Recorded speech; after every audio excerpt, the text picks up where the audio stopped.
There's a new report tonight on the possibility of restarting the San Onofre nuclear plant in the North County. The story is coming up next on KPBS Evening Edition. Also tonight, the latest round in the debate over San Diego's tourism marketing district. Mayor Filner's made an offer, so what happens next? And a big celebration is coming to Balboa Park soon, but what exactly is it all about? There's been some confusion about it, and we're going to try to set the record straight. KPBS Evening Edition starts now.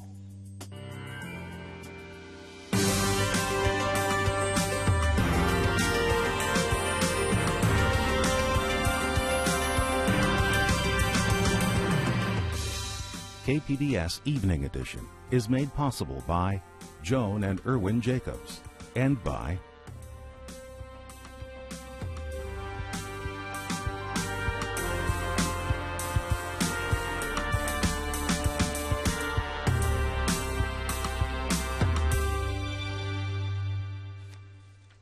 Hello, good evening. Thanks for joining us. I'm Dwayne Brown. A consultant's report says one reactor at the San Onofre nuclear plant could be restarted safely at full power. The plant's operators asked federal regulators to approve a restart at reduced power, but the Nuclear Regulatory Commission wanted to know if it could run at full power since the license requires it. Today's report says the Unit 2 reactor could run at full power for nearly a year before needing a shutdown for inspection. Southern California Edison says it still wants a restart at only 70% power for 5 months. San Onofre has been offline for more than a year because of problems with tubes in its steam generators. The NRC could issue a decision on a restart by late April. The battle continues tonight over releasing San Diego hotel fees used to market the city. Mayor Bob Filner has refused to sign an operating agreement for the tourism marketing district, but he says now he will if the district agrees to a few conditions. KPBS Metro reporter Katie Orr joins us from the News Center. So, Katie, what are some of the mayor's conditions? Well, Dwayne, the tourism marketing district is comprised of city hoteliers, and Mayor Bob Filner says if the district sets aside money for the Balboa Park centennial celebration, limits the pay of top marketing executives, and encourages member hotels to pay a living wage, among other things, he'll release the marketing money. City hotels charge an extra 2% and use the revenue for marketing campaigns. The charge generates about $30 million a year. And remind us, why didn't the mayor hand over the money in the first place? Well, he believes it's an illegal tax, but he says that's a legal issue that will be worked out in court. And until then, he says the agreement with the district should be rewritten so San Diego gets a better deal. And he says if the marketing money is so important, then the 9 or 10 big hotel chains that dominate the district should pay for it on their own. They have to pay $15 million out of the $30 million, just the 9 biggest. Why don't they just do it now? I don't understand it. You know, they want the free money, which is why I think it's a tax. They want the free money from the city. They want everybody assessed so they don't have to pay it all. So, Katie, where does the issue go from here? Well, the city council will vote on a resolution tomorrow calling on the mayor to release the money. They've largely been on the side of hoteliers. And a legal hearing will be held on Friday to determine whether Filner has to hand over the funds. KPBS Metro reporter Katie Orr. Immigration reform is being endorsed by Republican leaders in San Diego and Washington, D.C. Today, San Diego's 4 GOP members called on Congress to pass a bipartisan reform package, and the leader of the Republican National Committee released a roadmap for its future, including an outreach campaign to minority communities and pushing for immigration reform. A Republican senator is promising to block President Obama's pick for Secretary of Labor. The nominee, Thomas Perez, has been in charge of the Justice Department's Civil Rights Division. Louisiana Senator David Vitter accuses Perez of spotty enforcement of voting laws. Another possible presidential contender is coming out in support of same-sex marriage. Hillary Clinton made the announcement in an online video today from a gay rights group. LGBT Americans are our colleagues, our teachers, our soldiers, our friends, our loved ones. And they are full and equal citizens and deserve the rights of citizenship. That includes marriage. Public opinion polls have shown a shift in attitudes in the U.S. toward same-sex marriage. Next week, the U.S. Supreme Court will hear arguments over California's ban on gay marriage and about the Defense of Marriage Act. San Diego activists joined a national movement over the weekend to mark the second anniversary of the Syrian uprising. KPBS reporter Susan Murphy talked to some newly arrived Syrians who say they fear for their homeland. More than 100 activists gathered at Santee Lakes on Sunday for a picnic, prayer, and walk to commemorate the start of the Syrian civil war. The crisis has left 70,000 dead, tens of thousands missing, and 1 million displaced. Some have come to San Diego, like Maysoon Aziz. She worked as a protocol officer at the American Embassy in Damascus until it was shut down last year. Many families were displaced. They went to Jordan, to the neighboring countries. I'm sorry that I'm coming so emotional, but thinking of my children here, that they are happy, they go to schools, they have insurance, they have food,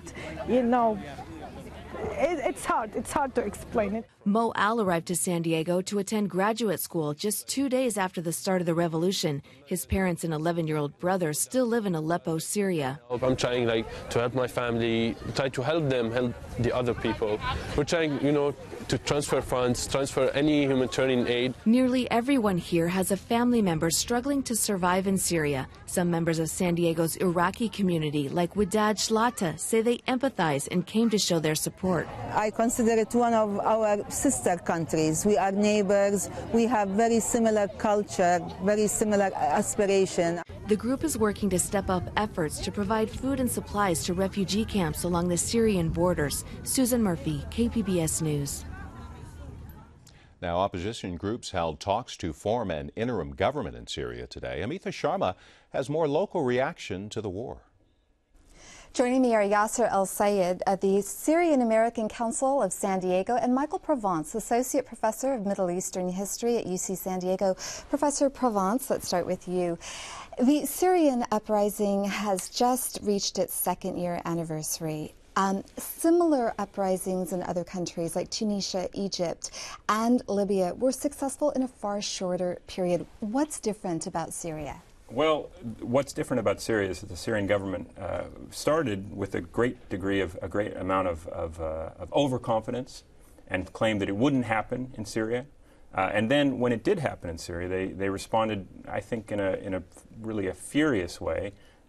With weapons almost immediately, and they dug in, and they resolved to dig in and defend the regime and their privileges and the situation with anything necessary. And they escalated over the. So we were here a year or so ago, and they weren't using airplanes, and now they have been, and missiles and things like this. So the determination of the government is different. And dictators learn also, and they have made a choice to not give in at all. Yeah, so I think what's shocked the world is that the Syrian government has been willing to use warplanes, willing to bomb its own citizens. With Scud missiles, even. I mean, it's a major shock for our entire region, I would say, that because all these revolutions that you mentioned, they always use small weapons, probably medium size, but warplanes, Scud missiles, continuous helicopters with crude bombs. It was an amazing amount of shock for everyone. Of course, with that, 70,000 or more people died. That's registered. 200,000 missing. So given that, President Obama still has refused to send lethal aid to Syria. Now we have a senior Democrat on the House Foreign Relations Committee who's calling on the U.S. to arm these rebels.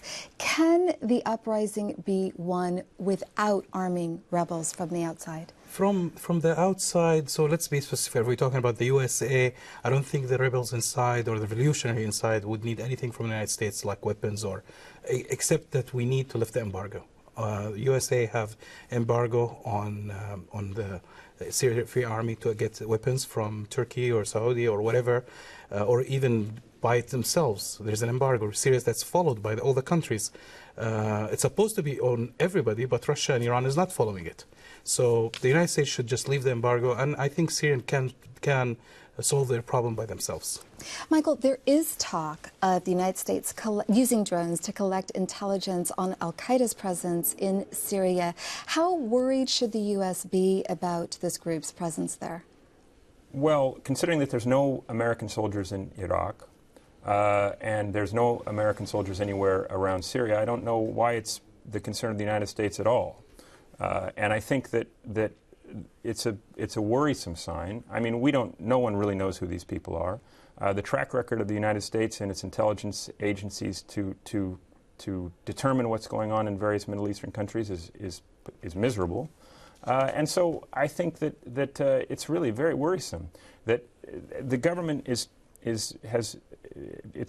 tracking the people who are fighting against the Syrian government as opposed to trying to end the flow of weapons from Russia and from Iran to try to damp down the violence that's taking place here. So we're looking at it from a purely military standpoint, as usual, as the United States always does in the Middle East, and this is a fundamentally flawed, on the 10th year anniversary of the Iraq War, a fundamentally flawed approach in every way. Yeah, so you have relatives in Syria. Sure. What are they telling you about daily life there? It's just challenge. There's no electricity, there's no water, there's no medical supplies, there's no bread. The bread is part of, it's like every Middle Eastern cuisine, everybody who eats bread is a must-have every day. There's no bread.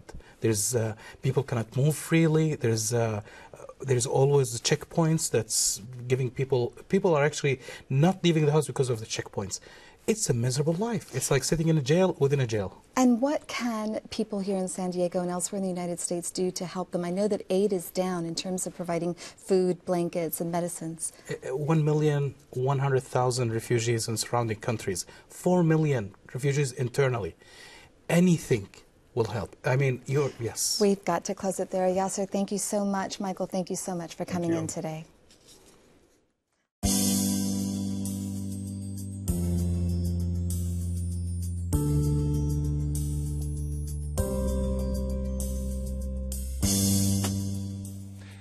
California's state university system is making plans for an extra $125 million next school year. Expanded enrollment, more online courses, and salary increases are planned for many employees, but it all depends on the state legislature approving the governor's budget proposal.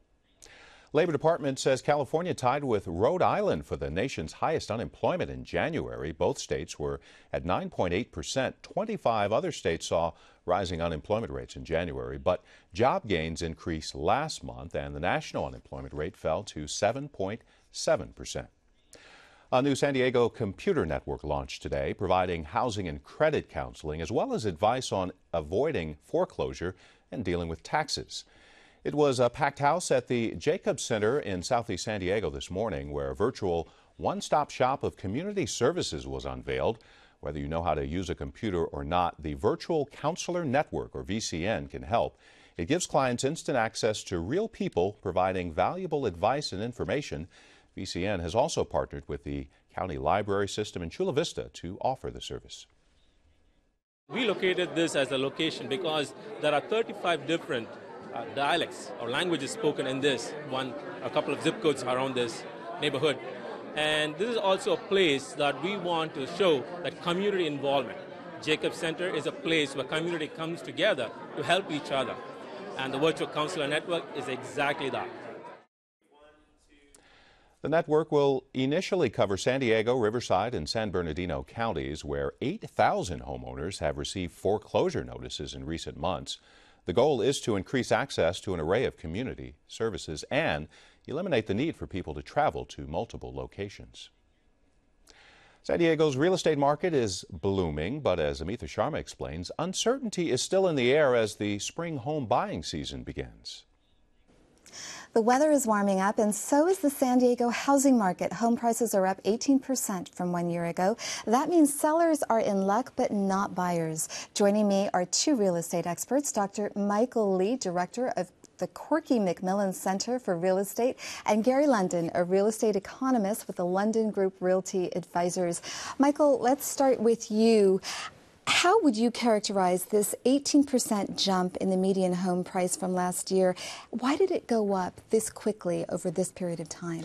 Well, I think you have the confluence of significant demand where people want to buy houses and a very limited supply. And the natural result in a market is that the prices are going to go up and go up fairly sharply as they did last year. Gary, we keep on hearing about these Wall Street investors coming into Southern California, buying up homes at bargain prices, sprucing them up, renting them out, basically holding on to them until they appreciate. Have you heard about this practice happening here in San Diego County? How dominant is it? I wouldn't call it dominant. There obviously are some institutional investors in San Diego County, but it's really more dominant in some of the markets that have gone further down, like Las Vegas, Phoenix, some of the Florida markets. And that's a phenomenon of taking advantage of an opportunity, as all investors are, whether they're large or small. That's been characterized by the fact that we've been through 6 years of down cycle in the real estate market. There's bargains there, and the perception that the market will continue recovering. There'll be a good investment play associated with that. You know, there is a perception among critics that look, Wall Street, which created the mortgage crisis to begin with, is now profiteering from it. How do you view this practice? I think it's a quite different situation now. I think that you have a lot of equity investors, not lenders, that are really behind this, and they're making a very rational decision to say that the income that they can get from buying and then renting out those is better than a lot of other alternatives. When you look at treasury rates as low as they are, this is a particularly good opportunity for them. And what about buyers, typical American buyers? What advice do you have for them when the supply is so tight and some of them may be getting into bidding wars with other people, obviously, who want to own a home in San Diego County? What's your advice? Buy now, because the situation is not going to get better. The supply and demand issue that Michael referred to is only going to become more pronounced in the sense that we're not going to be adding enough inventory to the San Diego regional housing market ever to meet the demand for it. So interest rates are low. If you've been delaying for some perception that housing prices are going to go down again, that would be a very bad bet. Not an impossible bet, but probably is not going to happen just because we're just not adding enough inventory and prices are going up because they've been down for so long. And what can buyers do to get a leg up on the competition? Does it mean putting more cash down?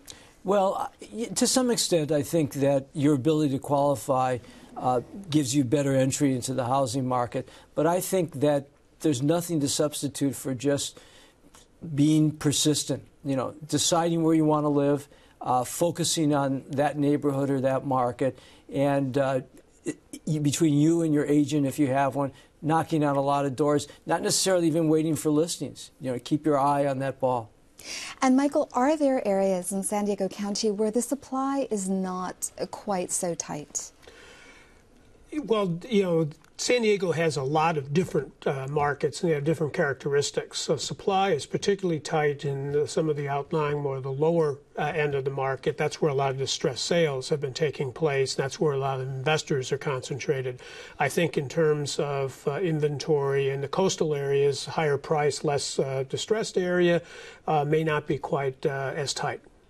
Very quickly, do you see supply changing? Do you see construction picking up a great deal in San Diego County? Last year we did 5,000 permits, most of which were residential in the county.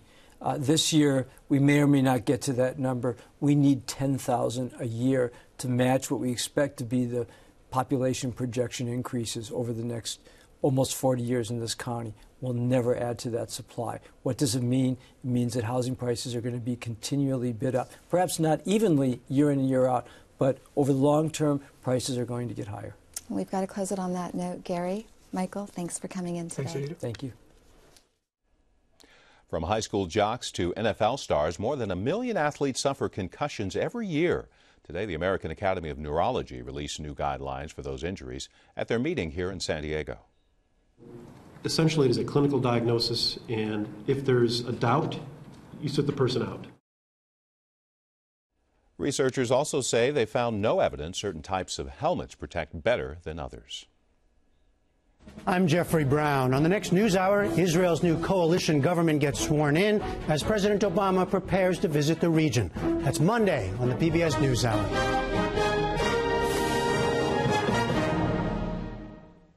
May have heard about this. The 100th anniversary of Balboa Park is coming up in 2015, or is it? There's a bit of confusion over the centennial celebration. KPBS reporter Tom Fudge tries and sorts it out. It was just another day in the KPBS newsroom, but then it came, an email from a member of the Horticultural Committee of the Friends of Balboa Park. It said, reporters for several San Diego news sources have been calling 2015 the centennial of Balboa Park, or the park's 100th birthday. I was dismayed to hear this same error on KPBS recently. Signed, Nancy Carroll Carter. Small consolation, it wasn't just us. I've seen references to 2015 as the centennial of Balboa Park in newspaper stories, on television, and on the radio. City of San Diego preparing for the big 2015 centennial celebration of Balboa Park. So what's the correct history lesson? Balboa Park actually was founded in 1868. So it has a long history, 47 years of history before the Exposition. But during those 47 years, it wasn't called Balboa Park. It was called City Park. It had 1,400 acres and not much else. There was an ammunition dump, a pound for stray animals. They had a pest house where they isolated people with smallpox and other diseases like that. And during a smallpox epidemic, there were maybe a dozen people there. So when did the Balboa Park we know actually begin? The Prado, the museums, the Spanish architecture, it all looked a little bit different back in the day. But it dates not from the founding of the park, but from the 1915 Exposition. The 1915 Exposition was meant to put San Diego on the map. It was called the Panama-California Exposition because it coincided with the opening of the Panama Canal. We thought this was going to be the first big port where the ships would stop after coming through the canal, coming into the United States. Well, lucky for us, it didn't turn out that way. Lucky, or maybe not so lucky. The point is, the Exposition creates the confusion. There was a city park here in the 19th century, but the one we know today didn't really exist prior to 1915. It wasn't even called Balboa Park. Befuddlement in the media about Balboa Park history has its own venerable history. In 1918, for instance, a local newspaper published a false story about how Balboa Park got its name. And that story was that a citywide naming contest was held in 1910 to rename the park, and that a Mrs. Harriet Phillips won that contest by proposing the name Balboa. In fact, there was no citywide naming contest, and Mrs. Harriet Phillips plays no part in the real story of how Balboa Park got its name. She says the Park Commission came up with the name.